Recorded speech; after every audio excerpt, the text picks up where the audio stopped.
Hola, ¿qué tal? Dios les bendiga. Muy buenas tardes a toda nuestra audiencia que está al pendiente de nuestra programación y de nuestras transmisiones. Les damos la bienvenida a este tiempo de estudio de la palabra de Dios, que sabemos que es de edificación para cada uno de nosotros. Y asimismo te invito a que si tú te has perdido alguna de estas transmisiones, puedes volver a verlas en el canal de YouTube Centro de Fe, Esperanza y Amor en Atizapán. Vamos a continuar, hermanos, y todos aquellos que nos están viendo por primera vez en este estudio de la palabra de Dios.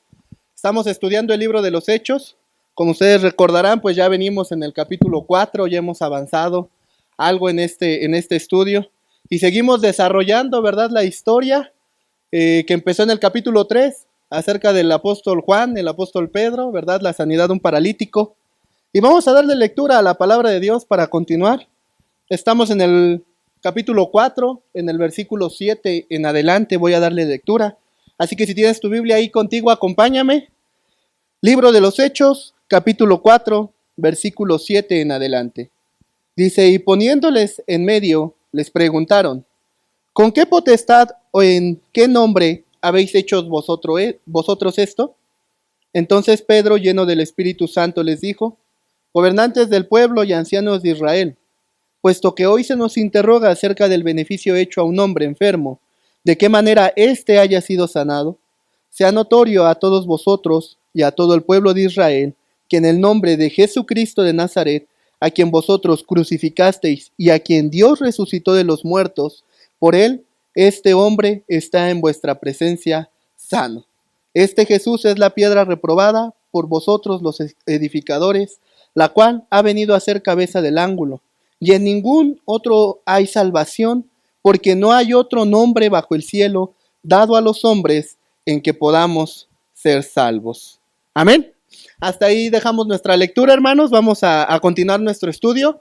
Bueno, decíamos ahorita en la introducción, ¿verdad?, que venimos desarrollando lo que pasó desde el capítulo 3. El apóstol Juan, el apóstol Pedro iban al templo, ¿verdad?, a un tiempo de oración, pero en un día que ellos subían, las cosas cambian porque es el Señor el que les hace sentir que deben de sanar, ¿verdad?, a esta persona que fue paralítica. Ellos lo hacen.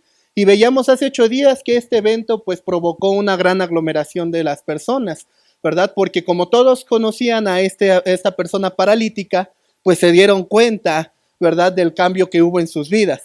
De manera que todos se acercaron a ver tanto a esta persona que había recibido el milagro como a escuchar, ¿verdad?, el mensaje que los apóstoles darían. Y vemos que fue Pedro y Juan y que ya tenían 3 horas, habían estado 3 horas ya con el pueblo, bastante tiempo enseñándoles, y hace 8 días veíamos que por esta situación de ellos estar enseñando, lo que fueron las autoridades religiosas, que era el capitán de la guardia, ¿verdad?, lo que eran los sacerdotes y lo que era también los saduceos, ¿verdad?, fueron a ellos para llevarlos presos, ¿verdad?, los metieron a la cárcel, porque ya era tarde, ya eran las 6 de la tarde, el juicio ya no podía empezar, no podía iniciarse, ¿verdad? Esto lo explicábamos hace 8 días, que se debe a una tradición judía en la cual decía que cuando ellos tenían un juicio tenía que ser el mismo día, tenía que ser la sentencia dictada el mismo día, no podía pasar a más días. Entonces por eso es que los meten a la cárcel, ¿verdad? Se van y terminábamos hace 8 días en que precisamente lo que eran el sumo sacerdote y todo el Sanedrín, ¿verdad?, van a venir, ya es el otro día, y entonces sacan de la cárcel a Pedro y a Juan. Y ahora pues se inicia la parte en que el Sanedrín va a hacer este juicio sobre ellos, y es aquí donde estábamos empezando precisamente nuestra lectura. El día siguiente, ¿verdad?, ya los mandan a llamar, ¿verdad?, y dice que los ponen en medio, dice el versículo 7, poniéndoles en medio les preguntaron, ¿con qué potestad o en qué nombre habéis hecho vosotros esto?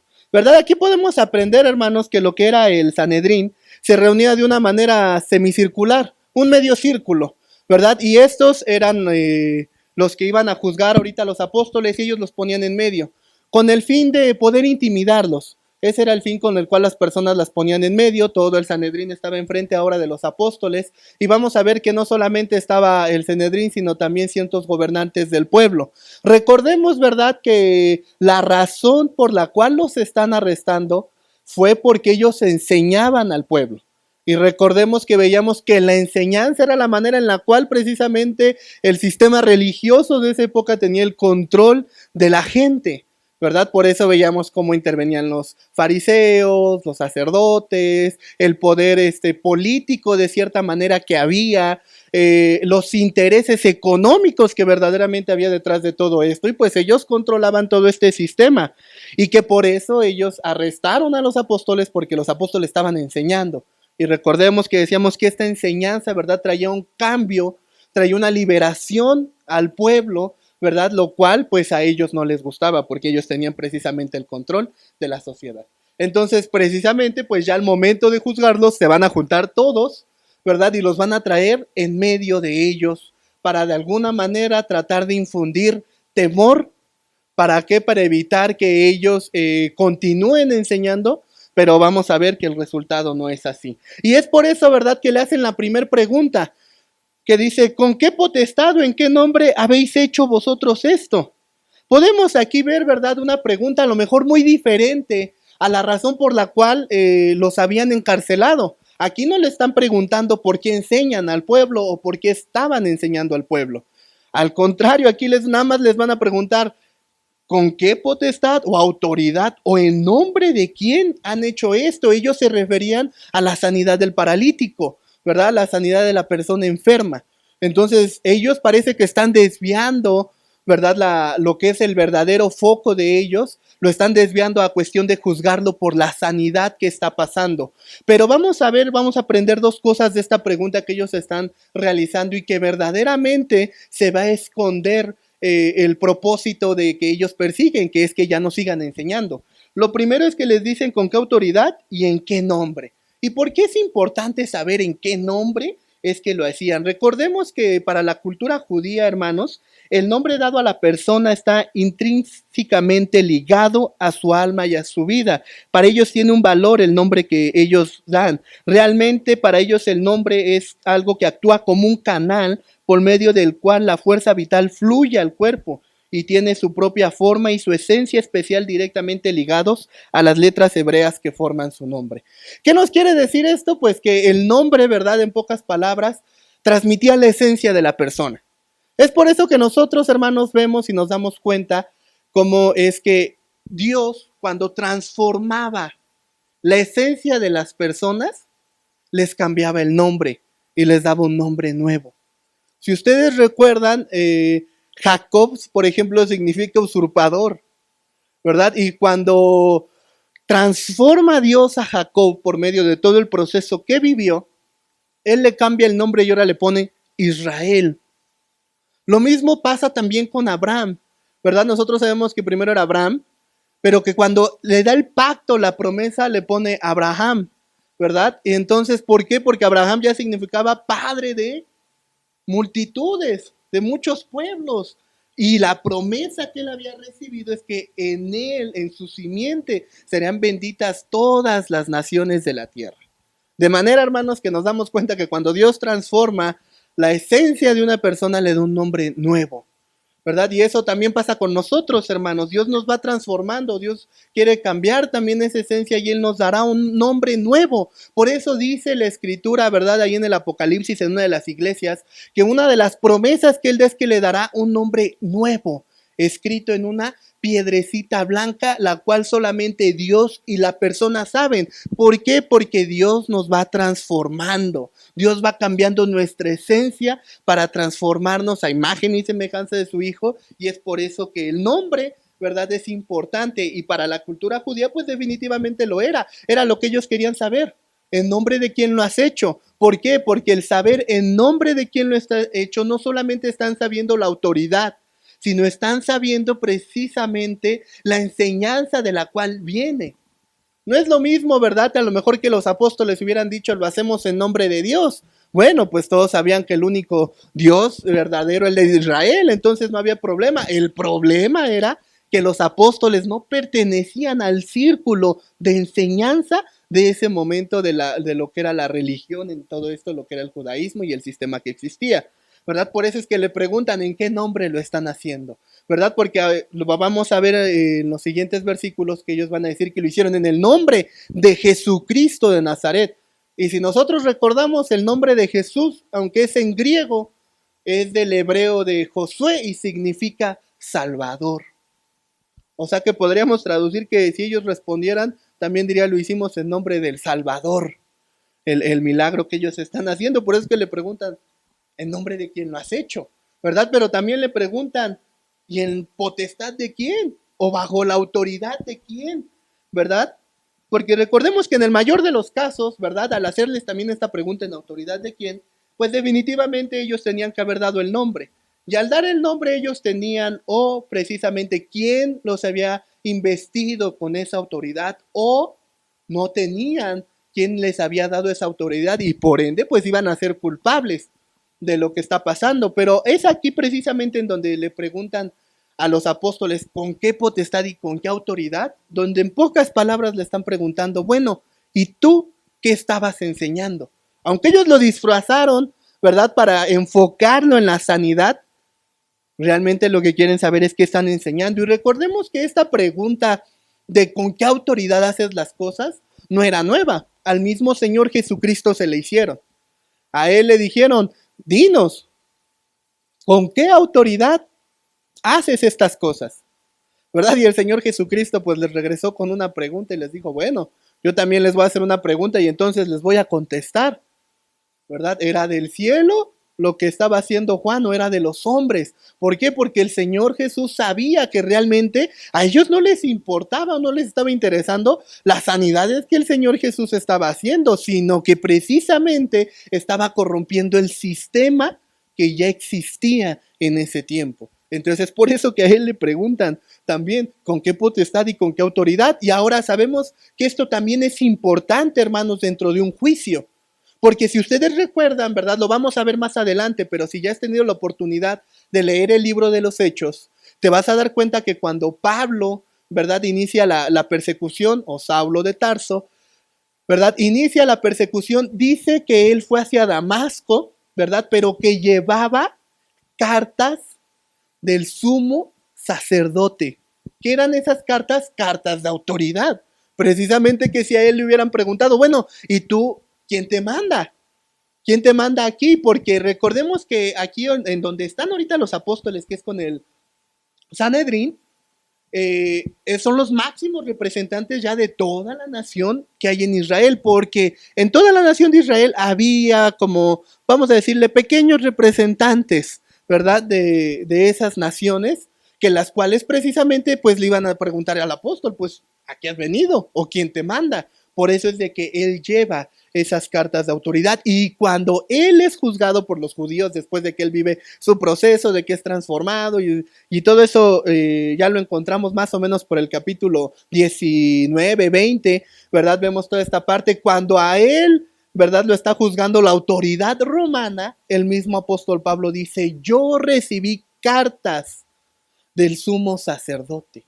¿Verdad? ¿Por qué era importante esa parte? Porque eso invalidaba la acusación que le estaban haciendo al apóstol Pablo. Entonces, por eso es de que esa es la primera pregunta que ahorita le están haciendo a los apóstoles. Bueno, ¿tú con qué autoridad y en nombre de quién lo estás haciendo? Ustedes no pertenecen, le están diciendo al lo que es el sistema de enseñanza que nosotros tenemos, así que ustedes sí están fuera de, ¿y por qué lo están haciendo? Ellos lo que querían conocer era qué estaban enseñando los apóstoles. Y lo van a conseguir, ¿verdad? Porque el apóstol Pedro entonces va a iniciar nuevamente. Vemos que el apóstol Pedro es el que toma, digamos así, la batuta y comienza a hablar.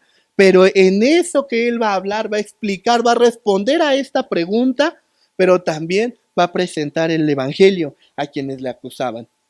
Vemos que dice el versículo 8. Entonces Pedro, lleno del Espíritu Santo, les dijo, gobernantes del pueblo y ancianos de Israel. Lleno del Espíritu Santo.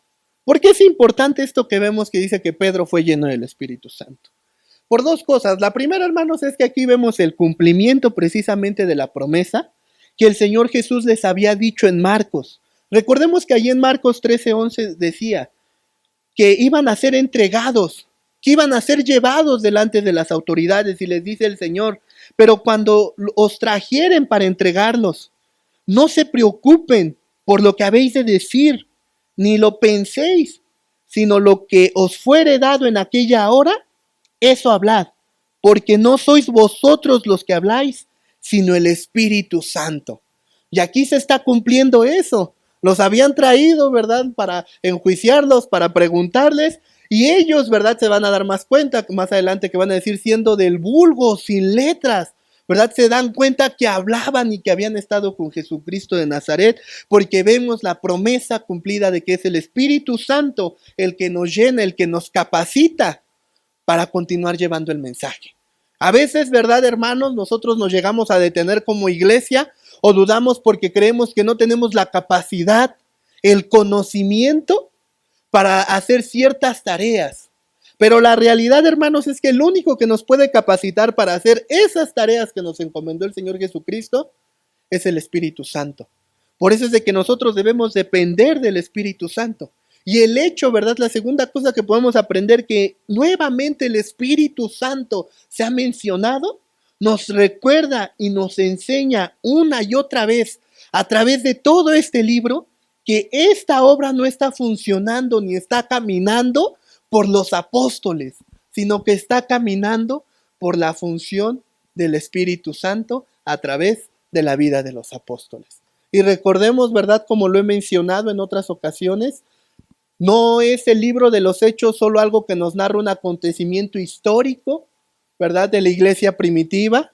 No es solo que nos narre la vida de ciertos apóstoles y de ciertos hombres de los cuales el Señor usó, sino que nos narra y nos enseña a nosotros hoy como iglesia lo que el Espíritu Santo puede hacer cuando nos empodera y nos llena. Si esto hacía la iglesia primitiva, hermanos, nosotros podemos seguir haciéndolo por medio del Espíritu Santo.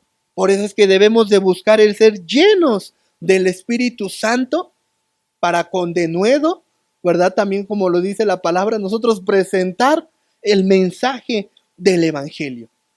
Nosotros igual, a pesar del tiempo que ha pasado, seguimos, ¿verdad?, con la gran comisión de estar predicando el Evangelio. Así que, hermano, hermana, ¿verdad?, a los que ya conocen de nuestro Señor Jesucristo, yo te hago esa invitación, ¿verdad?, a estar compartiendo de la palabra de Dios. No se necesitan cursos teológicos, memorización de la palabra de tapa a tapa. Para lograr eso, hermanos, lo primero que se necesita es ser llenos del Espíritu Santo y depender de Él. Y eso nos capacita para hablar. Yo no estoy diciendo, ¿verdad?, con esto que es poco lo que tú estudies, ¿verdad?, o lo que tú hagas, o estas herramientas que también se pueden utilizar. No, hermanos, son un complemento, pero se requiere ser lleno del Espíritu Santo, ¿verdad?, para que a función y añadido a estas virtudes, sea una bomba, hermanos, para predicar el Evangelio. Entonces vemos, ¿verdad?, que Pedro comienza nuevamente dirigiéndose a ellos. Gobernantes del pueblo y ancianos de Israel. Dice el versículo 9. Puesto que hoy se nos interroga acerca del beneficio hecho a un enfermo, de qué manera éste haya sido sanado. Fíjense, hermanos, cómo Pedro entendió la pregunta así en el sentido no de ¿qué están enseñando?, sino él entendió que le estaban juzgando por haber hecho un bien a una persona, y eso es algo irónico. En esta traducción, lo que es la Reina Valera, no podemos verlo, ¿verdad?, porque no están añadidos algunos signos de admiración que otras traducciones añaden. Esto es con el fin, ¿verdad?, de darle fuerza a esta ironía y a la forma en que Pedro está contestando, que se le hace irónico, ¿verdad?, que lo hayan arrestado por haber hecho un bien a una persona. ¿Por qué? Porque pues eso no era normal, ¿verdad, hermanos? ¿Quién va a ser arrestado por hacer el bien? Más sin en cambio, ¿verdad?, lo que eran las autoridades lo están arrestando por eso, y por eso Pedro contesta así. Puesto que hoy se nos interroga acerca del beneficio hecho a un hombre, y aún se nos está preguntando de qué manera éste haya sido sanado. Para nosotros, ¿verdad?, entender esto de la ironía, tal vez no es muy sencillo, porque para nosotros hoy existen diversas explicaciones. ¿A qué me refiero? Si nosotros dijéramos, no, le contáramos a fulanito que hubo un milagro de este calibre, ¿verdad?, tal vez las personas podrían preguntarse, bueno, ¿Y cómo fue? Tal vez oraste por él, o tal vez recibió una operación, o tal vez recibió una donación, o pasó algo, ¿verdad? En lo cual, pues, fue lo que hizo que siguiera caminando. Nosotros podemos pensar, o está en un tratamiento, o usa de algún objeto, ¿verdad? Para poder hacerlo. Nosotros podríamos tener muchas explicaciones, tal vez, o las personas podrían preguntarse o pensar que de muchas maneras puede darse. Pero en este tiempo, hermanos, ¿verdad? En lo que es el siglo primero, no era así. Ellos sabían, ¿verdad? Que el único que tenía sanidad y sanidad de este calibre, ¿verdad? Porque sí podemos ver por medio de la historia que existían ciertos remedios medicinales para aliviar tal vez el dolor o ciertas cosas muy mínimas, por así decirlos, pero ya levantar a una persona que había sido tullida toda su vida, ellos sabían que eso solamente podía venir de Dios. Entonces es por eso que Pedro les está diciendo así, o sea, nos están interrogando por haber hecho un bien. Y todavía nos preguntan, en pocas palabras, pues, ¿en quién lo hizo? Pues, ¿cómo que quién? Todos definitivamente sabían que ese milagro venía solamente de Dios. ¿Por qué? Porque uno de los nombres de Dios, que ustedes pueden verlos ahí en la Biblia, es en el Éxodo, me parece, 20, es Jehová Rafa. Y nuevamente lo que decíamos hace unos minutos, el nombre tiene mucho que ver porque para la cultura judía, porque marca la esencia de la persona, y Rafa, ¿verdad? Se traduce como sanador. El Señor es mi sanador. Entonces ellos sabían, ellos estaban conscientes que esta sanidad y que esta situación había pasado por medio de Dios. Él la había hecho. Una historia muy semejante, hermanos. Nosotros podemos encontrarlas ahí en el Evangelio de Juan, en el capítulo 9. El Señor Jesucristo hizo igual un milagro de sanidad. Si no mal recuerdo, fue igual, hermano, una persona que estaba, no sé si ciega o tullida, ¿verdad? Pero él hizo una sanidad de este calibre, que igual el mismo pueblo de Israel, lo que es el Sanedrín, vienen y convocan a esta persona y le dicen, bueno, ¿cómo recibiste tu milagro? ¿Quién lo hizo? Y él dice, pues no sé, ¿verdad? Un hombre, pero él no sabía que había sido el Señor Jesucristo. Dice, el punto es de que yo era ciego, me parece, pero ahora veo, dice la persona. Entonces, nuevamente a él le estaban interrogando, pero ¿quién lo hizo? Porque sabían que era Dios el que tenía que haber hecho eso, pero cuando él dice que había sido este hombre, él dice, no, le dice el pueblo de Israel, el Sanedrín, no, ese hombre no pudo haber sido, porque ese hombre es pecador. Y lo que es el ciego, ¿verdad? El que recibe el milagro contesta, bueno, yo no sé si ese hombre es pecador, porque él dice, Dios no oye a los pecadores, sino a los justos. Entonces él ahí está dando a entender que el Señor Jesús no podía haber sido un hombre pecador, porque si hubiera sido pecador, el Señor no lo hubiera escuchado, pero el Señor lo escuchó y por eso él recibió la sanidad. Entonces es lo mismo que aquí está pasando. Ellos sabían que un milagro de ese tipo, de ese calibre, solo podía haber sido hecho por el Señor. Entonces es lo que Pedro les está diciendo. No nos pregunten eso, porque ustedes saben que Dios lo hizo. Pero entonces en el versículo 10, él contesta, ¿verdad? Pero quieren saber en qué autoridad y en qué potestad lo hemos hecho, dice el versículo 10. Puesto que hoy se nos interroga acerca del beneficio hecho un hombre enfermo, de qué manera éste haya sido sanado, sea notorio a todos vosotros y a todo el pueblo de Israel, que en el nombre de Jesucristo de Nazaret, a quien vosotros crucificasteis y a quien Dios resucitó de los muertos, por él este hombre está en vuestra presencia sano. Ahí está respondiendo Pedro a la pregunta que le hicieron, ¿verdad? En autoridad y potestad y en nombre de quién hicieron esto, y él dice en el nombre de Jesucristo de Nazaret. Fíjense, aquí hay un dato curioso, ¿verdad? Que precisamente dice Jesucristo de Nazaret, pero sabemos, ¿verdad? Que el Señor Jesucristo no nació en Nazaret, Él nació de Belén, y que lo correcto hubiera sido que hubiera dicho Jesucristo de Belén, porque Él era de ahí. Recordemos que Saulo, por ejemplo, se le decía de Tarso, porque de ahí era, de Tarso. Pero aquí Pedro dice Jesucristo de Nazaret. Nazaret era una región de Galilea y Galilea era la región más pobre. Entonces aquí nos enseña, ¿verdad?, cómo el Señor Jesucristo adoptó, ¿verdad?, e inició y se quedó, ¿verdad?, con lo que fue la región de Nazaret. Él no decidió quedarse con su región de origen, que fue Belén, ¿verdad?, de donde era precisamente David, sino que él va y él adopta a lo que fue Nazaret, que era un lugar marginado, para ahí comenzar su ministerio. Y por eso es que Pedro dice en el nombre de Jesucristo de Nazaret, porque también él se está identificando con él, porque eran de la misma región, ¿verdad? Recordemos que en este caso lo que es Pedro y Juan, ellos eran de esta región de Galilea. Entonces por eso lo presenta así en el nombre de Jesucristo de Nazaret. Y dice, a quien vosotros crucificasteis, ¿verdad? Pero a quien Dios resucitó nuevamente, como decíamos hace 8 días, vemos la intervención de Dios, ¿verdad? Para hacer grandes cosas y aquello que el hombre arruina, transformarlo. Porque dice, Dios lo resucitó de los muertos y por él este hombre está en vuestra presencia sano.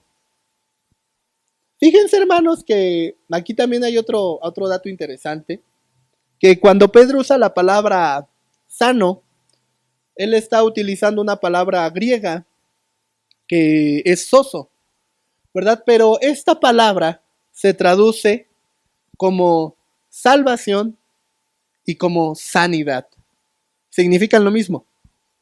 ¿Y cómo saber si es sano o salvo? Eso dependía de los traductores. Ellos decidían si ponían sano o salvo, porque la misma palabra significaba lo mismo. Pero bueno, esto que nos quiere enseñar hoy. Esto es bien importante, hermanos, porque así podemos entender varias cosas. La primera, porque es que muchas veces en la palabra encontramos que se acercaban, ¿verdad?, y al Señor Jesucristo y pasaban estas cosas. Y el Señor, en vez de decirle a veces, vete, tu fe te ha sanado, les decía, vete, tu fe te ha salvado. Y en otras ocasiones era al revés, ¿verdad? En vez de decirles, tu fe te ha sanado, les decía, tu fe te ha salvado. Entonces, ¿qué quería decir esto? Que para ellos, hermanos, para la cultura judía, y este es un dato importante para nosotros, ¿verdad? Como iglesia, ellos no separaban la sanidad y la salvación. Para ellos el hombre es un complemento tanto de su cuerpo, de su alma, como de su espíritu. Por eso la palabra soso significaba lo mismo. Ser sano era sinónimo de ser salvo. Ellos no lo separaban. Como a veces, hermanos, nosotros lo hemos llegado a escuchar. Por ejemplo, a veces pensamos que la sanidad es solamente física y la salvación es solamente espiritual. Nosotros a veces hacemos esa separación, pero para nosotros eso es porque eso viene del paganismo, de que como tomó mucha fuerza, ¿verdad? Y que nuestro idioma inclusive, ¿verdad? Hace esta distinción en las palabras. Nosotros a veces pensamos así, la sanidad es un acto físico que pasa en el cuerpo y la salvación es un acto espiritual. Pero aquí en lo que estamos aprendiendo y lo que está diciendo el apóstol Pedro, es que para ellos, para la iglesia primitiva, esta separación no existía. Ser sano y ser salvo era lo mismo. Este varón recibió una sanidad, pero obviamente, pues como era hecha por Dios, Dios también lo había salvado. Para ellos la salvación, ¿verdad?, es integral. Para ellos la salvación también es el cuerpo, también es el alma, también es el espíritu. Y nosotros, ¿verdad? A veces hacemos la separación y eso a veces nos lleva a confundirnos como iglesia, ¿verdad? Y hacer ciertas acciones y pensar, ¿verdad? Que entonces esto físico, por ejemplo, este cuerpo, está en contra de lo espiritual. Pero no es así lo que la Biblia enseña, hermanos. Permítanme poner un ejemplo, ¿verdad? A veces podemos llegar a pensar, ¿verdad? En el ayuno cuando lo practicamos, que lo realizamos, ¿verdad? Para una abstención de alimentos para este cuerpo y que este cuerpo se someta, ¿verdad? Al espíritu y el espíritu gobierne. Pero ese no es el verdadero ayuno, porque el problema no es el cuerpo, hermanos. El cuerpo no está peleado con el espíritu. Porque de haber sido así, hermanos, el Señor Jesucristo no hubiera resucitado también corporalmente y ni siquiera se hubiera encarnado.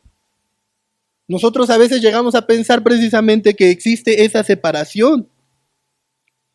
Y entonces por eso pensamos que, regresando al ejemplo que ponía, que el verdadero ayuno es matarnos de hambre, es abstenernos para que este cuerpo sea entonces débil y el espíritu gobierne en nosotros. Pero eso no es así.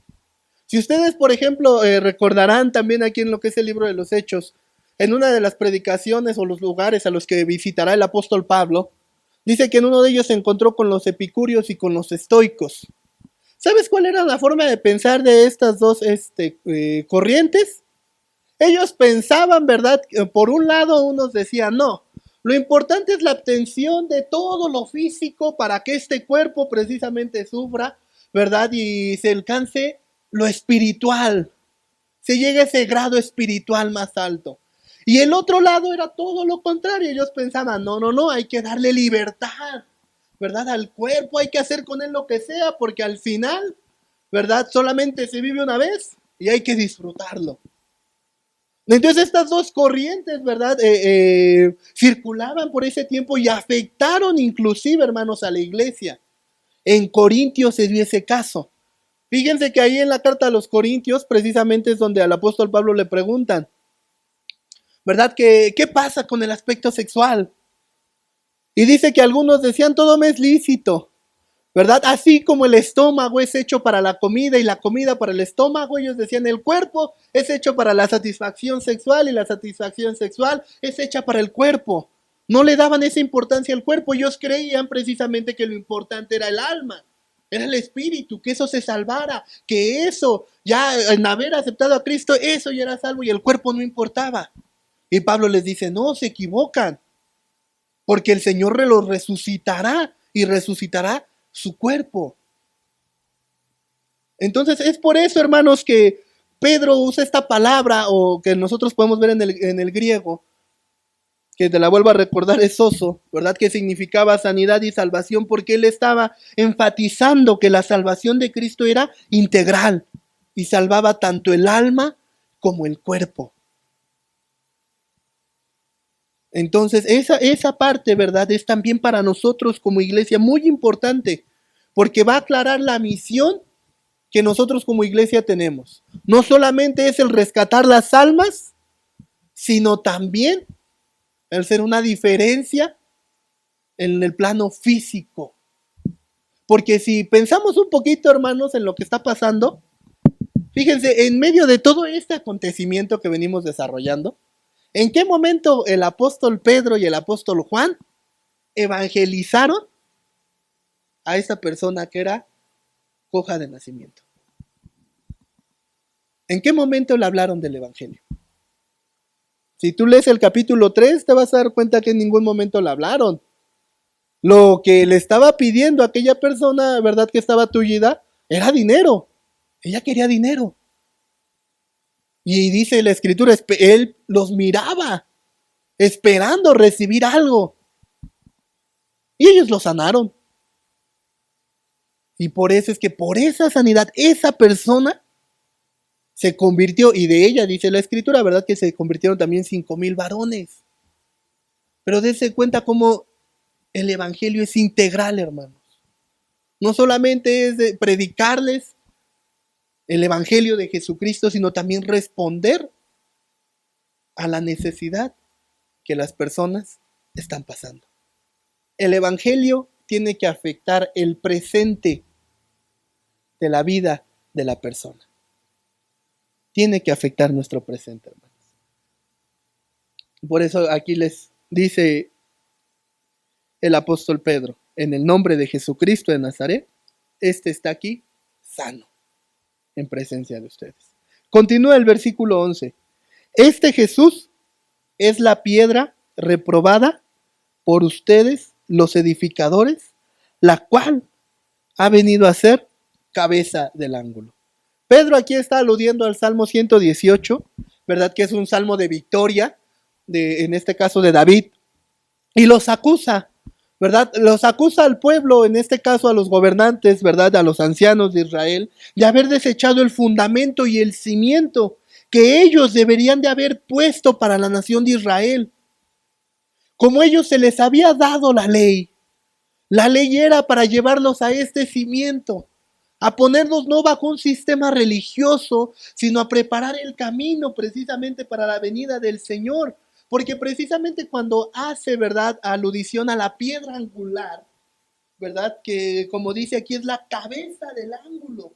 Dice, seguramente se refiere a esa piedra que unía dos paredes, en la cual descansaban dos paredes.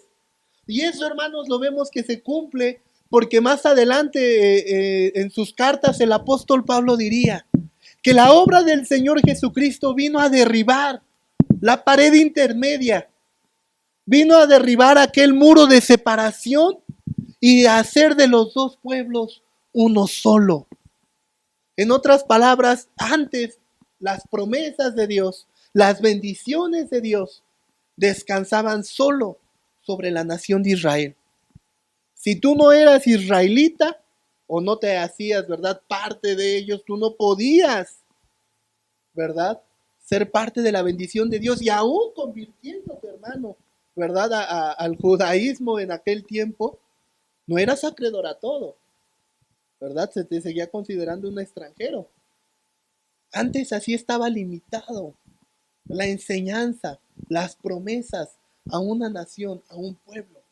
Pero el Señor Jesucristo y su mensaje hoy nos enseñan que el Evangelio es para todo aquel que está en la tierra.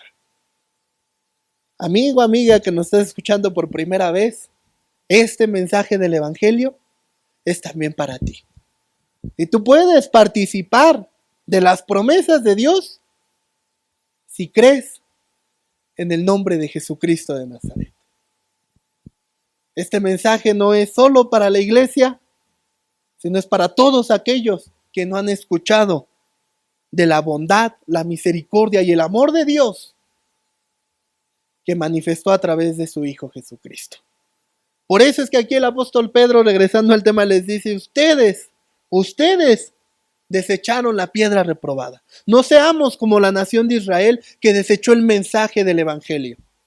No seamos como la nación de Israel que quiso vivir bajo su propio concepto religioso, que quiso vivir bajo su propia institución y bajo la forma de ellos entender las cosas, y por esa razón negaron al Rey de Reyes y Señor de Señores. Sino más bien, hoy prestemos atención a esta cabeza de ángulo, esta piedra que por Dios ha sido aprobada para traer bendición y, como decía versículos más atrás, conceder al ser humano el arrepentirse de sus pecados. Continúa Pedro en el versículo 12, ¿verdad? Y aquí terminamos, que dice, y en ningún otro hay salvación, porque no hay otro nombre bajo el cielo dado a los hombres en que podamos ser salvos. Nuevamente aquí toca la parte del nombre, ¿verdad? Porque es importante en ese tiempo la esencia del nombre. Como les decía, parafraseando, está diciendo, ¿en nombre de quién lo hicieron? En nombre del Salvador, porque eso significaba Jesús. Y aquí lo vuelve a afirmar, en ningún otro va a haber salvación, sino solamente en Jesucristo, porque no hay otro nombre bajo el cielo dado a los hombres en que podamos ser salvos. Este versículo expresa, ¿verdad?, un solo pensamiento de dos maneras diferentes. Primero, que no hay salvación si no es por medio de Jesucristo. Y segundo, el nombre de Jesús es la clave para la salvación. Así que, amados hermanos, por eso es que compartimos la palabra de Dios, porque solamente el mensaje de salvación que nuestro Señor Jesucristo nos ha dejado es la respuesta para todos aquellos que no han escuchado. Amigo, amiga que nos escuchas por primera vez y que no has hecho, ¿verdad?, una oración en la cual has entregado tu vida al Señor, tal vez hoy es la primera vez que estás escuchando acerca de este nombre de Jesús de Nazaret. Pero hoy, ¿verdad?, también has escuchado que el único medio para ser salvo, para estar bien con Dios, es solo a través de su Hijo. No seamos como el pueblo de Israel. No deseches este mensaje. No deseches la piedra probada, la que te va a unir, la que te va a reconciliar. Sino medita si en tu corazón estás sintiendo ese llamado. ¿Quieres conocerle a Él? ¿Quieres también conocerle como un sanador? ¿Quieres conocerle como un libertador?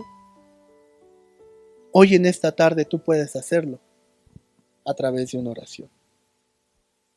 Y amada iglesia, sigamos llevando el mensaje del Evangelio a aquellos que no conocen, a aquellos que nos cuestionen y que nos preguntan acerca de nuestra fe. Sigamos llevando el mensaje del Evangelio como Pedro lo hizo, lleno del Espíritu Santo.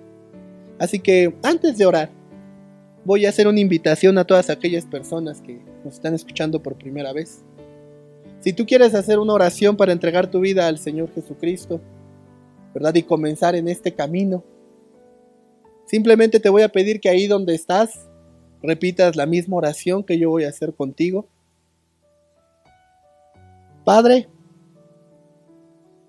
hoy en el nombre de Jesucristo, me acerco a ti. Te pido perdón por todos mis pecados. Mi manera de vivir era egoísta y bajo mis propias decisiones y pecaba contra ti. Pero hoy que he escuchado el mensaje de tu Hijo, quiero reconocerlo y confesarlo con mis labios, que Jesús es mi Señor y mi Salvador. Te recibo, Señor Jesús. Entra en mi vida. Quiero conocerte. Te abro las puertas de mi corazón y quiero que mi vida también sea edificada y sea llena de tus enseñanzas. En el nombre de Jesús. Amén. Y asimismo, ¿verdad?, si tú has hecho esta oración, te damos la bienvenida. Bienvenido a la familia de Dios. Es una familia grande. Y también quiero decirte que estamos para servirte. Si tú has tomado esta decisión ahí, a través de nuestras redes sociales, puedes escribirnos, puedes ponerte en contacto con nosotros y con gusto te atenderemos. Y asimismo, iglesia, oremos. Oremos para que este mensaje siga continuando y seamos llenos del Espíritu Santo. Así que ahí donde estamos, acompáñame en esta oración. Padre, en el nombre de Jesucristo de Nazaret, hoy te pedimos que seas tú el que siga llenando a tu iglesia de tu Espíritu Santo. Que tú sigas tomando la vida de hombres y mujeres. Que los llenes de tu Espíritu para que tu mensaje siga siendo llevado, siga siendo predicado. Estamos en medio de circunstancias difíciles. Estamos pasando tiempos que no habíamos vivido. Pero sabemos que a través de la llenura de tu Espíritu podemos continuar predicando el Evangelio, podemos continuar alcanzando a los perdidos y podemos continuar llevando un mensaje de salvación para todo aquel que no lo ha escuchado. Te pedimos que nos fortalezcas y que este mensaje de salvación siga llegando a la vida de muchas familias y que toda rodilla sea doblada delante de ti. Te lo pedimos en el nombre de Jesucristo. Amén. Bueno, hermanos, Dios les bendiga. Ha sido un privilegio el estar con ustedes en esta tarde y les invitamos a seguir al pendiente de nuestras transmisiones y a seguir juntos estudiando la palabra de Dios. No olvides, ¿verdad?, tener contigo lápiz, libreta y la Biblia para juntos seguir estudiando la palabra de Dios. Que Dios les bendiga y hasta la próxima. Gracias por tu generosidad a través de tus ofrendas y diezmos. Recuerda que tenemos 2 maneras en la cual puedes hacerlo. Número 1, transferencia bancaria, a nombre de Centro de Fe, Esperanza y Amor AR. Clave interbancaria 01 21 80 00 19 28 12 95 98. Banco BBVA, Bancomer. Número 2, en nuestras instalaciones. Recuerda que estamos para servirte. Si requieres atención personalizada, llama al teléfono 58 22 19 88.